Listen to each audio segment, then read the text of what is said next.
Hi students, problem number 16. The moon is orbiting the earth approximately once in 27 days. What is the angle traversed by the moon per day? அதாவது எர்த்தை Moon சுத்தி வர்றதுக்கு period of revolution கொடுத்திருக்காங்க, that is 27 days. The time taken by the moon to travel one circular path around the earth. ஒரு circular pathல angular displacement எவ்வளவு degree? 360 degree. அந்த ரேடியன்ல எழுதணும்னா எவ்வளவு? 2 pi radian இல்லையா? 2 pi radian.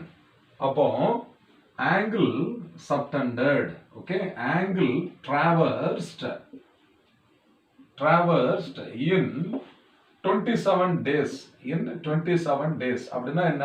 ஒரு ஆர்பிட்ல, so for one orbit, that is equal to how much? This is equal to 360 degree, that is equal to 2 pi radian.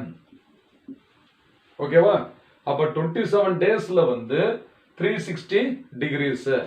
அப்போ therefore angle subtended, angle traversed per day ன்னு கேட்டிருக்காங்க. அப்ப angle traversed per day, that is one day, is given by theta is equal to 360 degree divided by 27. இல்லையா? 27 நாள்ல 360 டிகிரினா அப்ப ஒரு நாளைக்கு எவ்வளவு டிகிரின்னு தானே கணக்கு. அப்ப 360 டிகிரி by 27 ரெண்டுமே 9 ஆல divide ஆகும்பா. 9 4s are 36, 9 3s are 27. அப்ப 9 4s are 36, 40 divided by 9 3s are 27, 40 by 3 degree. அப்ப 40 by 3 போடும்போது ஃபர்ஸ்ட் என்ன பாருங்க, 4 by 3 1.